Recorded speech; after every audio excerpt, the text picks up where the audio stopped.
사람이 기쁠 때 그 기쁨을 두 배로 만들어주고 슬플 때 그 슬픔을 반토막으로 줄여주는 몇 가지 이유가 있답니다. 첫째로는 약을 먹으면 이것이 이렇게 된답니다. 마약 성분의 약은 사람에게 쾌감을 주는데 의학계에서는 이것을 약으로 사용해서 우울증이 있는 사람을 치료하거나 너무 고통스러운 환자에게 마약 성분이 들어간 약을 준답니다. 그래서 그의 통증을 완화시켜주는 역할을 하는 것이죠. 두 번째는 친구입니다. 진정으로 우정을 나눈 친구와 함께 있으면 즐겁지요. 기쁠 때는 그 기쁨이 더 커지고 또 슬플 때는 그 친구의 위로가 큰 위안이 되는 것입니다. 세 번째로는 사랑하는 사람입니다. 사랑하는 사람과 함께 있으면 기분이 좋습니다. 사랑하는 사람은 언제나 좋지만 기쁠 때는 그 기쁨이 더 커지고 또 슬픔을 당할 때는 사랑하는 사람이 곁에 있어주는 것만도 크나큰 위로가 된답니다. 네 번째는 감사하는 마음입니다. 기쁜 일이 있을 때 감사하게 되면 기쁨은 더욱 커지고 슬픔을 당할 때도 마찬가지입니다.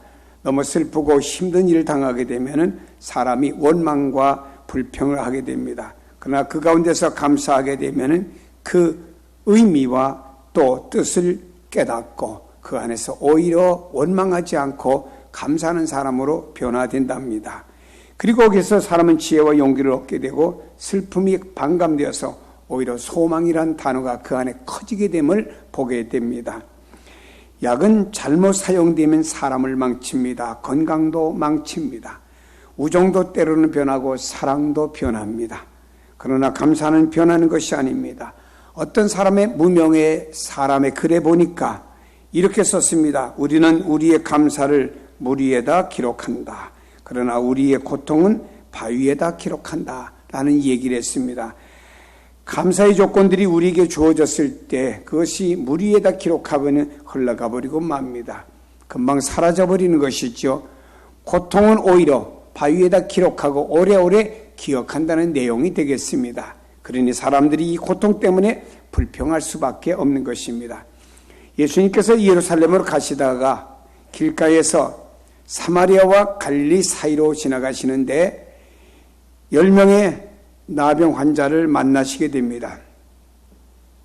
그들은 예수님이 지나가신다는 이야기를 듣고 멀리서 자신을 국리로 여겨달라고 소리칩니다. 간청합니다.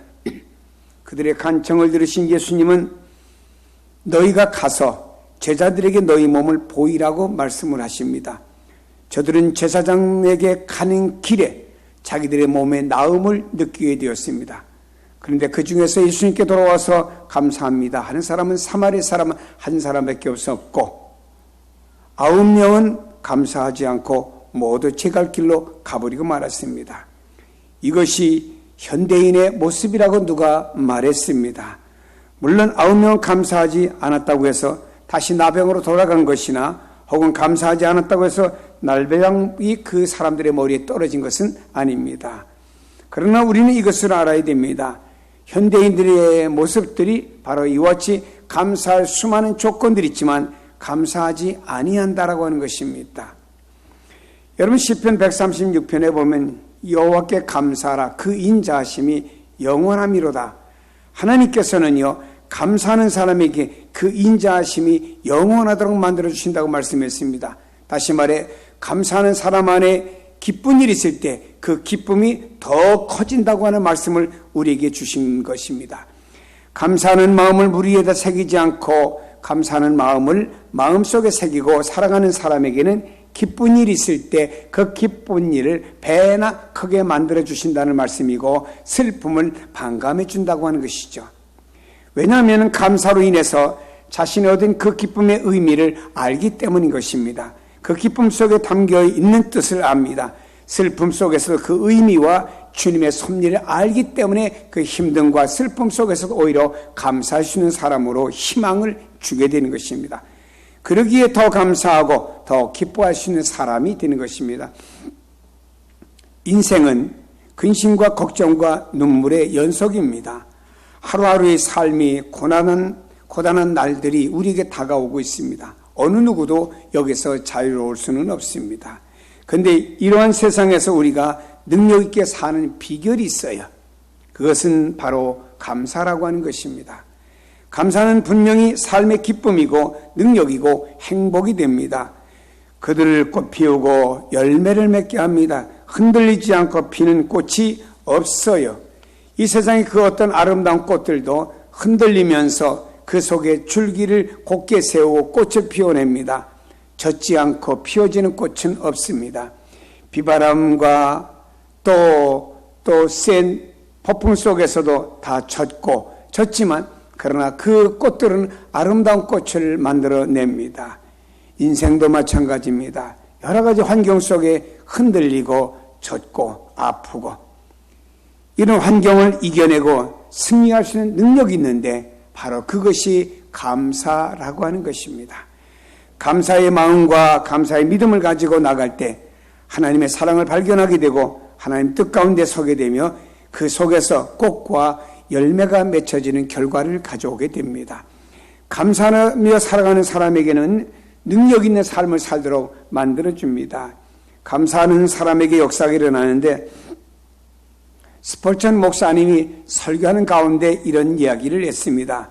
우리에게 별빛을 주시는 은혜를 감사하면 하나님은 달빛을 주실 것이요, 달빛을 주시는 은혜를 감사하면 하나님은 햇빛을 주실 것이요, 햇빛을 주시는 은혜를 찬양하면 하나님은 우리에게 햇빛도 소용이 없는 신비의 광채를 마음속에 영원토록 빛나도록 축복을 주실 것입니다.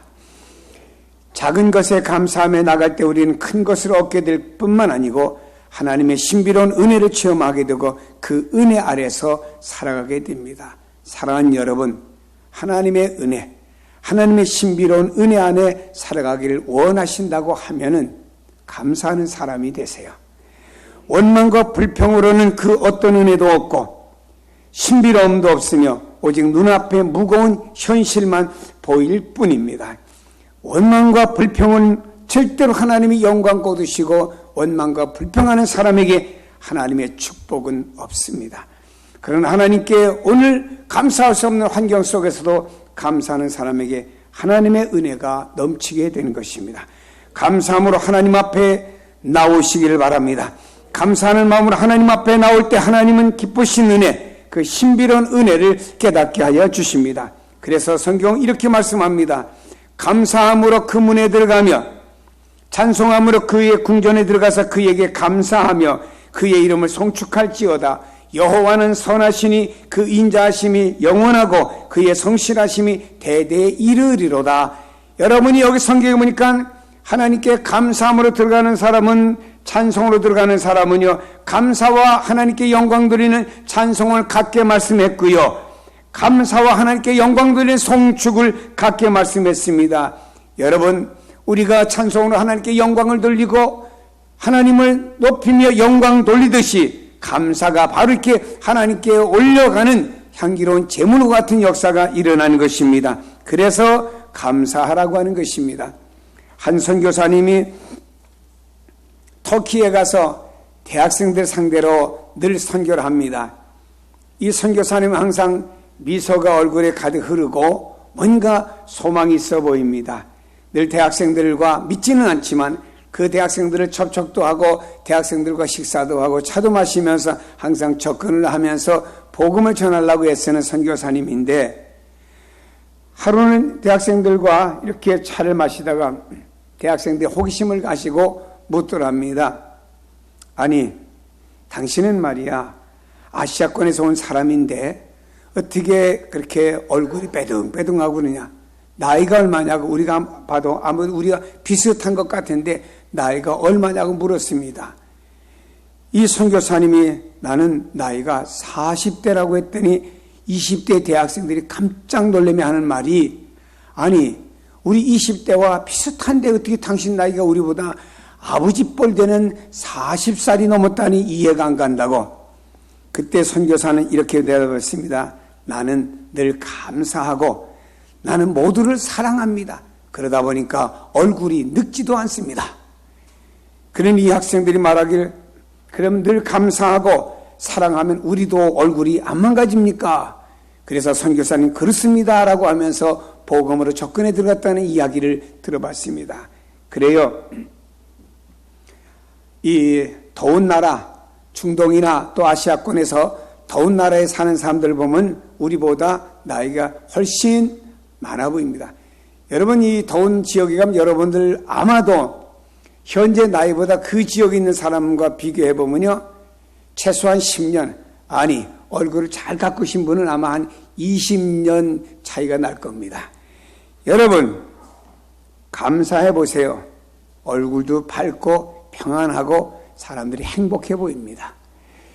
칼 힐티는 그의 행복론에서 이렇게 말했죠. 따라합시다. 감사하면 젊어집니다. 그리고 하나님의 새로운 은혜를 감사하는 사람이 체험할 수가 있습니다. 다른 사람은 그러한 신비를 누릴 수가 없습니다. 그래서 우리는 하나님의 은혜에 대해서 감사하며 나갈 때 그 감사 속에 의미를 발견하게도 하나님의 또 다른 체험을 경험하게 되며 하나님의 신비로운 광채 속에 살아가는 성도가 됩니다. 그래서 우리는 늘 감사해야 됩니다. 감사의 마음을 가지고 입을 열어 늘 하나님께 감사하고 주변의 모든 사람들에게 감사합니다가 넘치는 성도가 되기를 축복합니다. 예수님께서 보리떡 5개와 물고기 2마리를 가지고 하나님 앞에 기도할 때 무슨 기도를 했습니까? 그것을 높이 드시고 하나님께 감사 기도를 하셨습니다. 그리고 그것을 떼어 주었더니 거기에 기적의 역사가 일어났습니다. 하나님의 기적 뒤에는 감사가 있습니다. 하나님의 능력, 하나님의 역사 뒤에는 언제나 감사가 있다는 사실을 기억해야 됩니다. 이스라엘 백성들이 하나님의 능력으로 홍해바다 갈라졌습니다. 다 건너갔습니다. 구원함을 받았습니다. 애국 군대를 홍해바다에 다 장사를 지냈습니다. 이 광경을 보면서 미리암을 중심해서 모든 이스라엘 백성들은 하나님을 찬양한 내용, 하나님께 감사하는 내용이 성경에 기록되어 있습니다. 다니엘이라는 사람은요, 다니엘서 6장 10절에 보니 다니엘이 왕의 조서에 왕의 도장이 찍힌 것을 알고도 하루에 3번씩 무릎을 꿇고 기도하는데 하나님께 감사드렸다고 소개합니다. 여기 다니엘을 시기하고 음모하려는 사람들이 있습니다. 이들은 다니엘이 자기가 믿는 하나님 앞에 하루에 3번씩 기도하는 것을 압니다. 그래서 다니엘을 제거하기 위해서 함정을 파놓습니다. 임금님에게 그냥 살살해가지고 말입니다. 앞으로 얼마 기간 동안 임금은 다른 어떤 사람에게 절을 하거나 혹은 다른 어떤 신앙에 기도하지 못하도록 임금이 엄하게 뭔가 결단 내려달라고 부탁했습니다. 임금이 사실 자기를 높인다고 하니까 좋잖아요. 그래서 도장을 찍혀서 전국에 방을 붙였습니다. 이것을 다니엘은 보고도, 이것을 알고도 자기가 하나님 앞에 기도하면 잡혀가지고 사자굴 속에 들어가서 사자의 밥이 되는 것을 알았습니다. 그럼에도 불구하고 다니엘은 자기 집에 들어가서 창문을 열고, 은밀하게 보시는 중에 하나님께 기도하는 것이 아니고 창문을 열고 공개적으로 이스라엘 나라 쪽을 향해 창문을 열고 하나님 앞에 기도하는데 무슨 기도를 했냐? 감사 기도를 했습니다. 지금 자기가 기도하는 것이 잡히면은 사자굴 속에 들어가는 것을 알았습니다. 그럼에도 불구하고 그는 하나님 앞에 감사했습니다. 그는 그 지역에서 관리로 있으면서 살아가는데 전혀 불편함이 없는 이런 괜찮은 위치에 있는 사람이었습니다. 그럼에도 불구하고 그는 하나님 앞에 감사 기도를 드렸습니다. 역시 그는 잡혀서 사자구리 속에 집어넣게 되었습니다. 근데 감사 기도한 다니엘을 하나님은 사자들의 입을 막아서 사자들이 해하지 못하도록 막았습니다. 이와 같이 감사라고 하는 것은 엄청나게 우리 삶을 능력 있게 만들어주고 축복되게 만들어주고 우리의 삶을 보호해주는 역사가 감사인 줄로 믿으시기를 바랍니다. 교회들마다 송구영신 예배가 되면요, 다 예배를 드리고 성도들이 말씀 카드를 하나씩 뽑아가지고 합니다. 어느 교회도 어떤 성도가 말씀 카드를 뽑았는데 너무 기니까 이분이 외우지 못했습니다. 그래서 그 늘 말씀 카드를 가지고 다닙니다. 야베스가 이스라엘 하나님께 아뢰어 이르되 주께서 내게 복을 주시려거든 나의 지역을 넓히시고 주의 손으로 나를 도우사 나로 환난에서 벗어나 나의 근심이 없게 하옵소서 하였더니 하나님이 그가 구하는 것을 허락하셨더라. 역대상 4장 10절의 말씀을 뽑았습니다.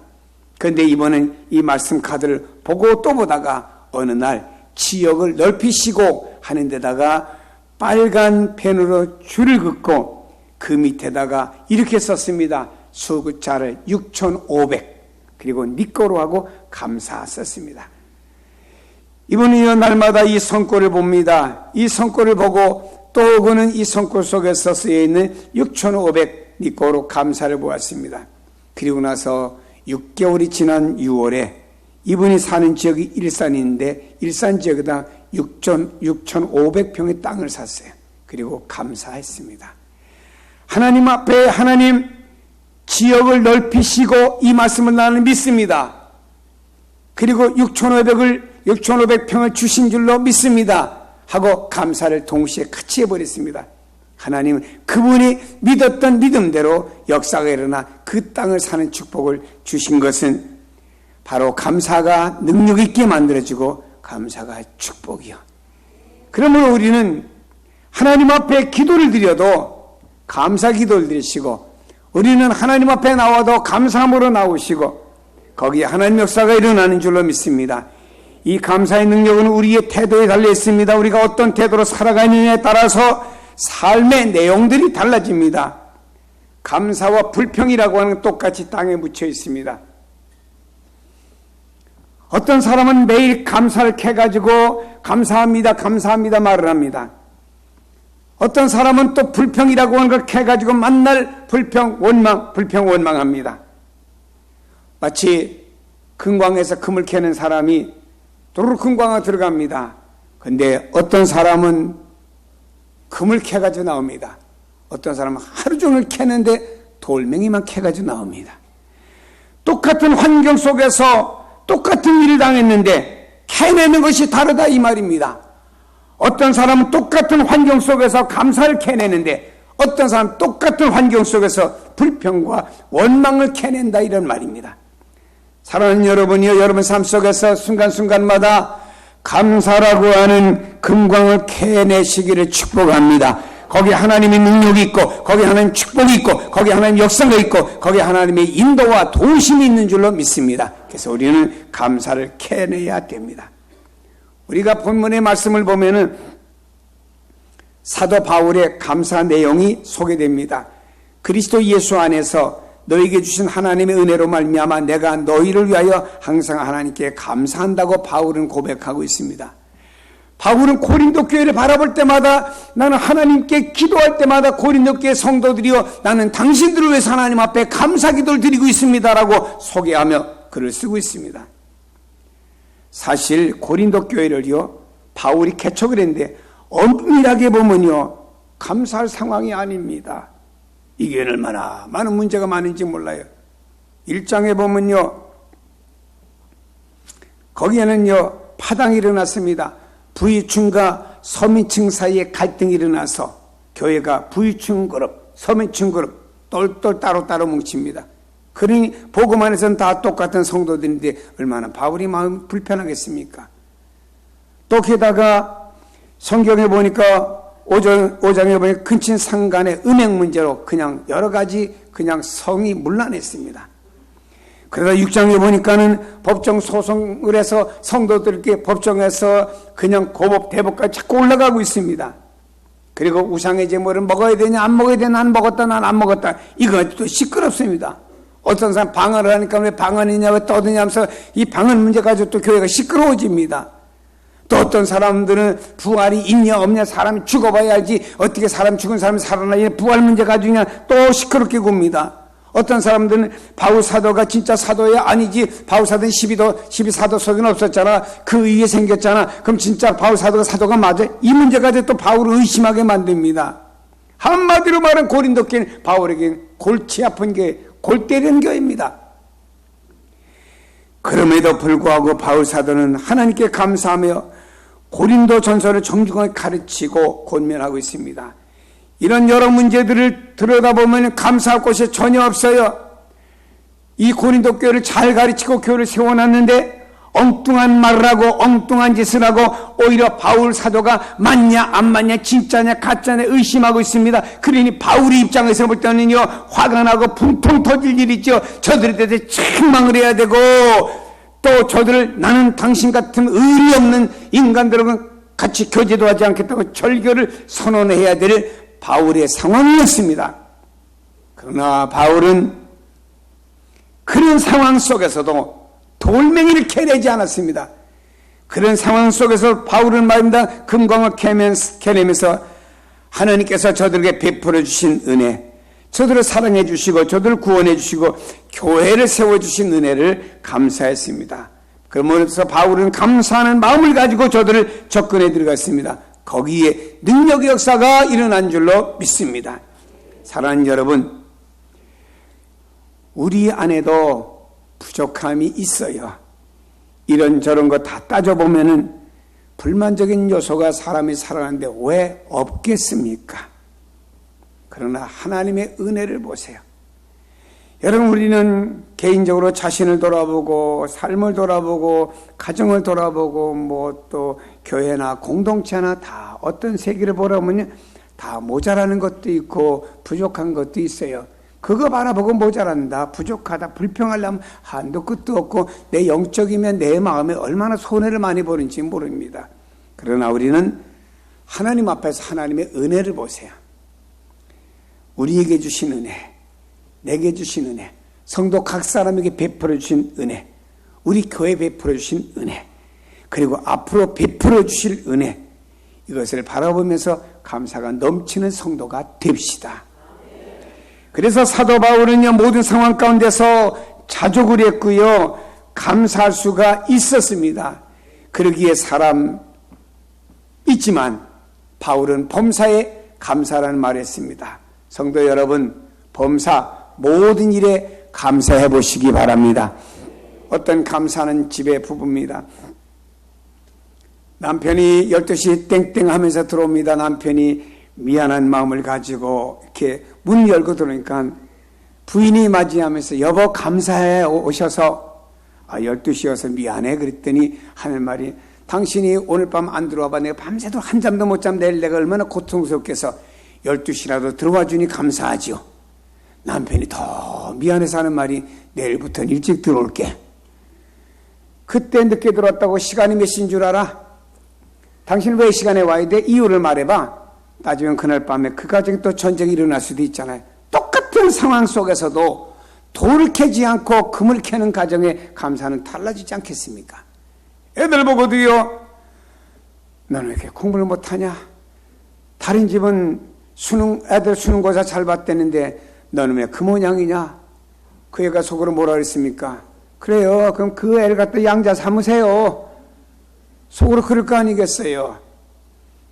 여러분 그럴지라도 수고했다는 메시지를 보내줘야죠. 어느 제가 인터넷에 봤더니 아버지가 참 수능고사 딱 보고 난 다음에 그 수능고사일 끝난 다음에 아버지가 아들아 네가 얼마나 힘들었냐. 네가 시험 보느라고 그동안 참 애 많이 썼다. 참 아버지도 기도도 많이 하고 애썼지만 그러나 네가 당사자도 얼마나 고생 많이 했느냐 수고했다 라고 아버지가 딱 아들한테 문자를 보냈더니 아들이 문자 보내기를 아버지 나 고2야 그러더래. 아버지가 세상 바쁘다 보니 고3인지 고2인지도 모르고 잘못 문자를 보낸 거죠. 한 방에 아버지 날아간 거예요. 사랑하는 여러분, 우리가 삶 속에 어떤 상황에도 감사가 중요한 겁니다. 감사의 마음을 가득 품으시고 감사의 생각을 가지시고 하나님께도 감사하시고 또 언어도 감사하시고 그저 아이들 봐도 야 고맙다. 너 그래도 성적은 그래도 네가 반에서 네 밑으로 꼴찌가 또 하나 있으니 너는 그 전인이 감사하다. 사랑하는 여러분, 우리가 모든 삶 속에 하여튼 감사가 넘쳐나야 될 줄로 믿습니다.